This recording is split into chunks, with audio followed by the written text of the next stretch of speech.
다 같이 말씀 보시겠습니다. 오늘은 스가랴 6장 다리오의 저서입니다.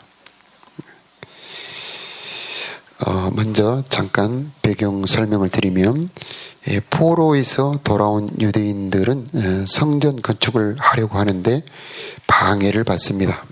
모든 주변에 있는 나라들이 다 싫어하고 특히 사마리아가 싫어했습니다. 그래서 이제 4장에 보면 4장 5절에 고레스 시대에는 관리들에게 뇌물을 주어 그 계획을 막았다, 이렇게 말하고 있고요.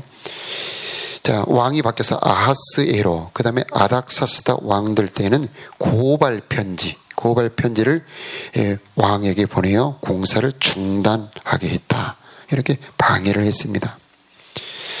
그래서 16년간이나 공사가 중단되어 있었는데 하나님께서 학계 스가랴 선지자를 일으켜서 그들을 감동시킵니다.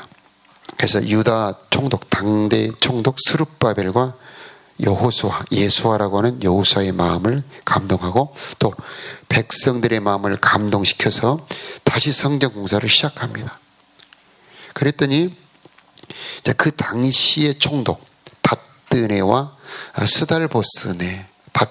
스달보스네라고 하는 총독이 와서 누가 이 성전을 건축하라고 했느냐라고 묻습니다.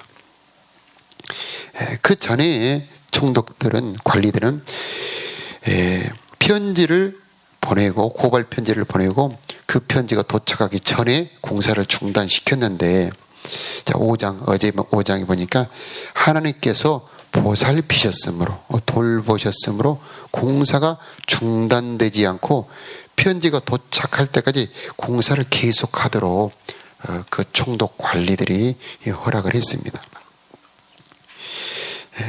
그래서 이제 어제는 편지를 그 당대 왕 다리오 왕에게 편지를 보내는데, 편지 내용은 어제 우리가 보았습니다만은 이들이 지금 주장하고 있는 고레스 대왕이 이 성전을 건축하라고 명령을 내렸다고 주장을 하는데, 그것이 사실인지 그 역대 왕들의 문서를 조사해 보시고 답변을 해 주시길 바랍니다 라고 편지를 보냈습니다. 그래서 오늘 6장에는 1절에 다리오 왕이 기록을 조사해 보라고 명령을 합니다. 그 기록은 바벨론의 창고에 보관되어 있었습니다. 그런데 메대 지방의 수도 앙메다성, 메대 지방의 성 앙메다성, 이 메대는 고레스의 고향이기도 하죠. 그래서 한 두루마리가 발견됐는데 거기에 이런 내용이 적혀 있었습니다 하고 3절부터 고레스 왕께서는 왕이 되신 첫 해에 예루살렘에 있는 하나님의 성전에 관해 명령을 내리셨다. 그 명령은 다음과 같다. 성전을 다시 짓도록 하여라. 그 성전은 제물을 바칠 것이다. 그 기초를 놓도록 하여라. 성전의 높이가 60규빗, 너비도 60규빗이 되어야 한다. 4절에는 잘 다듬은 돌 세 층마다 목재 한 층을 쌓아 올려라. 자, 비용은 왕의 창고에서 내어주어라. 자, 그리고 느부갓네살 왕이 5절에 보면 느부갓네살 왕이 빼앗았던 모든 그릇들까지 다 돌려주어라.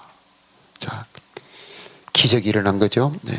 그래서 공사를 방해하려고 또는 중단시키려고 편지를 보냈던 것이 도리어 공사를 허락할 뿐만 아니라 그 다음에 비용까지 이 왕실에서 되어라 라고 하는 그런 편지를 확인하게 된 거죠. 그래서 이제 6절에 그래서 다리오 왕은 다음과 같은 답장을 보냅니다. 이제 나 다리오가 유프라테스 강 서쪽 지방의 총독인 다뜨네에게 명령한다. 자, 왕의 명령으로 총독에게 명령을 합니다. 그래서 스달보스네와 그 지방의 모든 관리들에게 명령한다. 그곳을 가까이 하지 말아라. 방해하지 말라는 겁니다. 성전 건축을 방해하지 말아라. 7절에 성전 짓는 일을 방해하거나 막지 말아라. 유다의 총독과 장로들이 성전에 있던 곳에 그 성전을 다시 짓는 일을 내버려 두도록 하여라. 자, 8절에 보면 하나님의 성전을 짓는 유다의 장로들을 위해 그대들이 할 일을 내가 명령하겠다.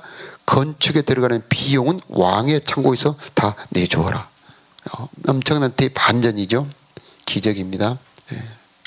그래서 여기서 보면 이 일을 행하시는 분은 하나님이시라는 걸 알 수가 있습니다. 하나님이 작정하시고 하나님이 계획하시면 막을 것이 없습니다.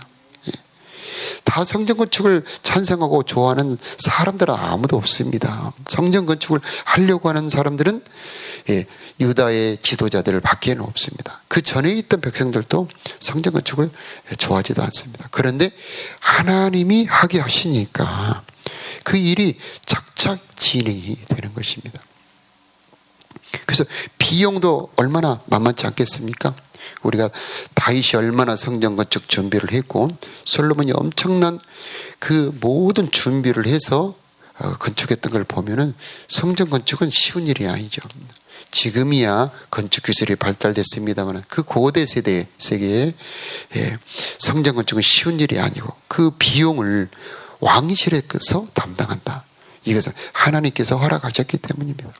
그래서 하나님은 주기도 하시고 뺏기도 하시고 하나님이 작정하시면 막을 것이 없는 것입니다.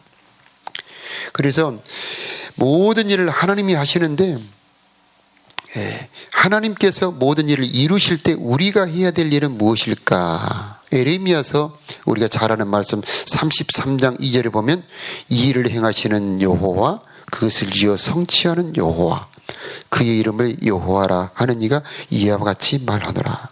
너는 내게 부르짖으라 내가 내게 응답하겠고 너는 내게 부르짖으라 내가 내게 응답하겠고 네가 알지 못하는 크고 비밀한 일을 내게 보이리라. 모든 일은 다 주님이 집행하시는 겁니다.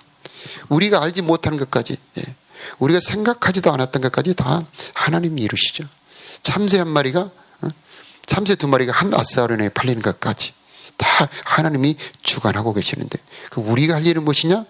그 모든 일을 집행하시는 하나님께 부르짖어 기도하는 것입니다.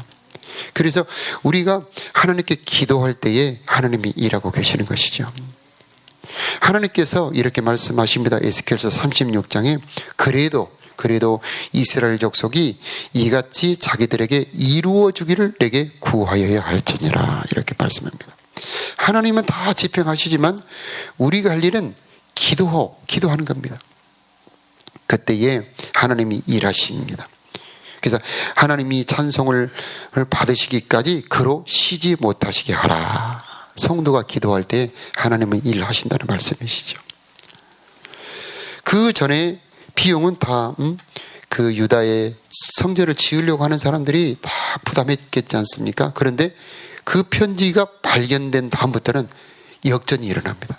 완전히 변합니다. 자, 10절 말씀을 우리가 주목해서 우리 다 같이 한번 읽어보도록 하겠습니다. 시작. 그렇게 함으로 하늘의 하나님께서 기뻐 받으실 만한 재물을 그들이 바칠 수 있도록 하여라.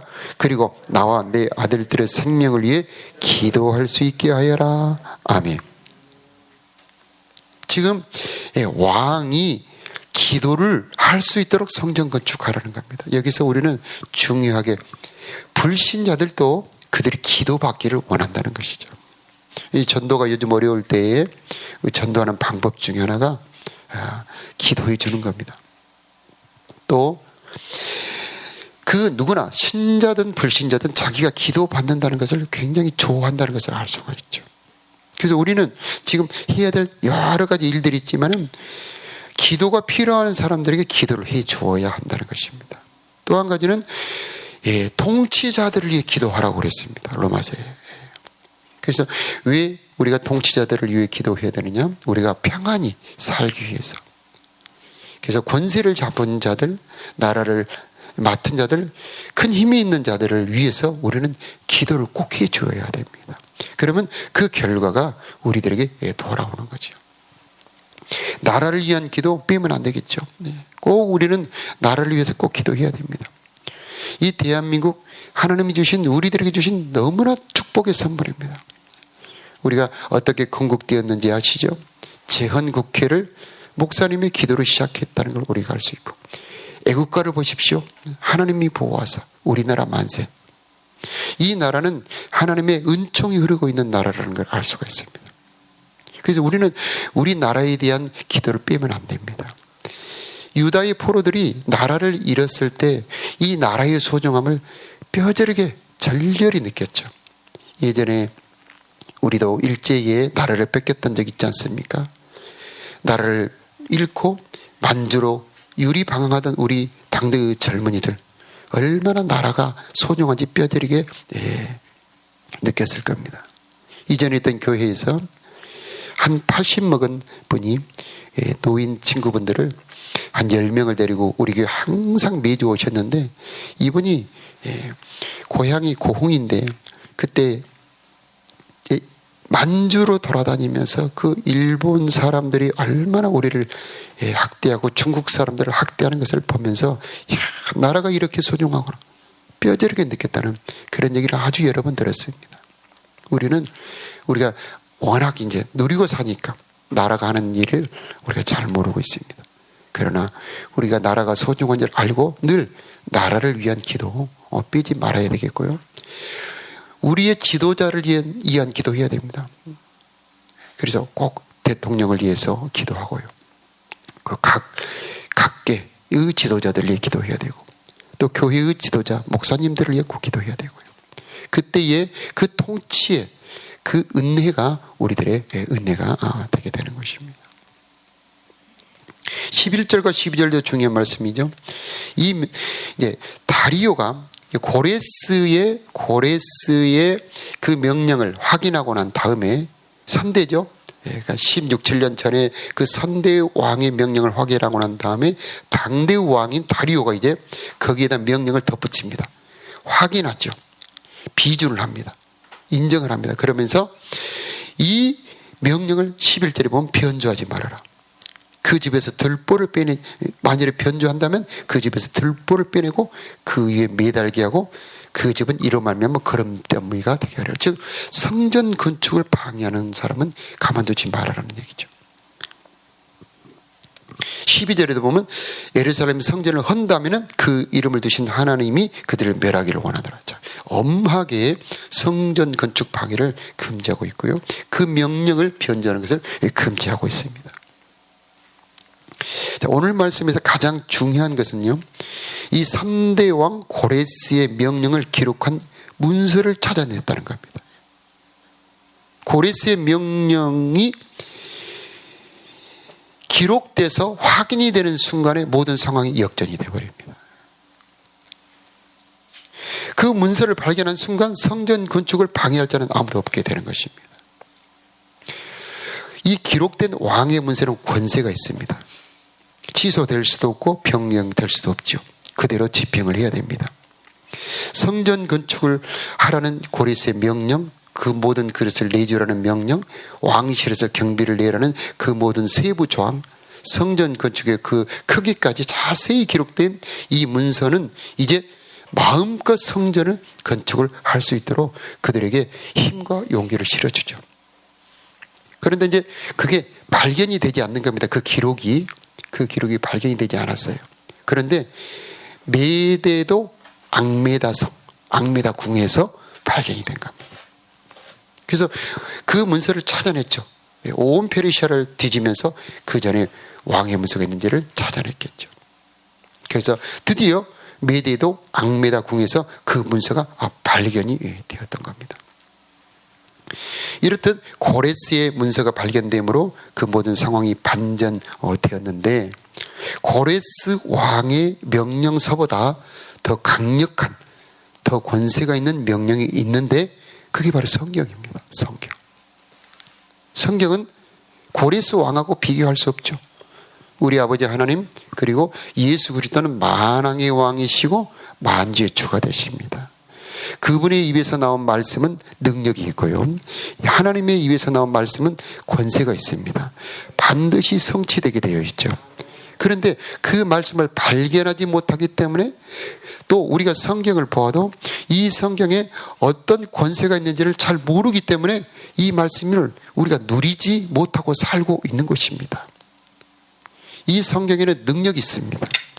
예수님께서 십자가의 죽으심으로 그 흘린 피가 이 말씀의 효력을 발생하게 한다고 히브리서 8장에 말씀을 하고 있습니다. 그래서 유언은 유언은 유언한 자가 죽어야 되느니. 이제 그가 죽은즉 그 말씀이 효력이 있느니라. 아멘이죠. 말씀이 효력이 있다는 겁니다. 예수님이 하신 말씀에는 효력이 있고 능력이 있다는 걸 알아야 되겠습니다. 그 말씀은 집행되게 돼 있는데 그 성전 건축의 경비를 페르시아 왕실의 경비에서 대라고 하는 고레스의 명령처럼, 다리오의 명령처럼 우리가 하나님의 말씀을 행할 수 있도록 하는 힘은 누가 주냐면은 하나님이 주시게 되어 있다는 겁니다. 그래서 우리는 하나님의 말씀을 발견해내야 됩니다. 첫째는 성경에 있는 많은 말씀이 나에게 주신 말씀이라고 받아들여야 되는 것입니다. 그것을 믿음입니다. 믿음이 여러 가지 믿음이 있죠. 여러 가지 믿음이 있는데 그중에 하나님의 말씀, 성경에 기록된 말씀은 나에게 주신 말씀이다 라고 받아들이는 겁니다.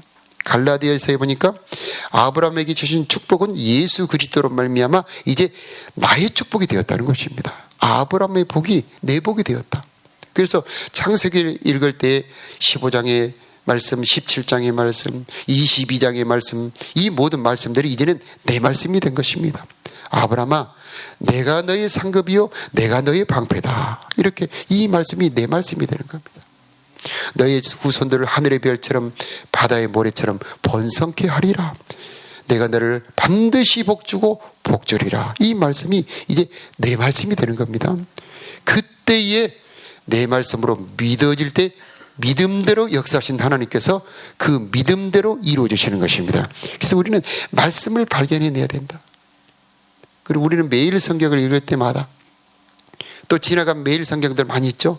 옛날 말씀들 중에 그 말씀들이 나에게 주신 내 말씀, 나에게 주신 내 말씀, 이 말씀으로 받아들이고 이제 그 말씀으로 기도를 하는 겁니다. 그때에 차원이 다른 기도를 할 수가 있습니다. 모세가 이스라엘 백성들이 40일 동안 시내산에 올라갔다 내려와 보니까 40일 만에 백성들이 완전히 부패해버렸습니다. 우상을 숭배하고 있습니다. 하나님께서 모세야, 나 말리지 말아라. 내가 이들을 다 쓸어버리고 너를 통해서 새로운 민족 만들겠다. 그러니까 모세가 하나님 옛날 언약을 끄집어냅니다. 언약을 끄집어냅니다. 하나님 아브라함한테 이 백성을 반드시 복주어서 하늘의 별처럼 바다의 모래처럼 번성케 하신다고 약속하지 않았습니까? 이 가나안 땅을 약속으로 기업으로 주신다고 약속하지 않았습니까? 만일에 하나님께서 이 백성들을 여기서 멸망시킨다면 능력이 없어서 애굽에서 끌어내서 이 광야에서 죽였다고 하지 않겠습니까? 하고 하나님께서 아브라함과 맺은 언약을 끄집어내 하나님 앞에 기도합니다. 하나님께서 안 들어주실 수가 없습니다. 하나님은 약속을 지키시는 하나님입니다. 신실하신 하나님이십니다. 자기가 한 말은 지켜야 됩니다. 성경의 약속은 모두가 지켜야 되는데 그 지켜야 할 대상 중에 하나님도 포함됩니다. 하나님도 이 성경에 기록된 말씀을 지키셔야 된다는 말입니다. 그래서 우리는 성경에 기록된 우리들에게 주신 이 언약의 말씀을 가지고 하나님 앞에 기도하는 것입니다. 너는 내 아들이다. 이 말씀이 하나님 아들로 받아주셨으니 이제 아들에게 주심하고 약속하신 성령을 주시옵소서. 이렇게 기도할 때 반드시 성령을 주실 수밖에 없는 겁니다. 세상 끝날까지 내가 너희와 함께하리라. 이 약속의 말씀을 가지고 하나님 마지막 세상 끝날까지 나와 함께 하신다고 하시지 않았습니까? 하나님 오늘도 나와 함께 계셔 주시옵소서. 이렇게 약속을 붙잡고 기도하는 것입니다. 그렇게 볼 때 성경의 모든 말씀들이 다 이제 기도로 바뀌게 되는 겁니다. 말씀이 기도로 바뀌어서 하나님을 향하여 간구하게 될 때 하나님은 뜻대로 구하면 들어주신다. 뜻대로 구하면 들어주신다. 약속하셨습니다. 자, 많은 약속의 말씀들이 있지만 그 중에 우리가 주목해야 될 말씀 중에 하나는 갈라디아서 5장 22절에 보면 오직 성령의 열매는 사랑과 희락과 화평과 오래 참음과 자비와 양선과 충성과 온유와 절제니 이 같은 것을 금지할 법이 없느니라. 이 같은 것을 금지할 법이 없느니라.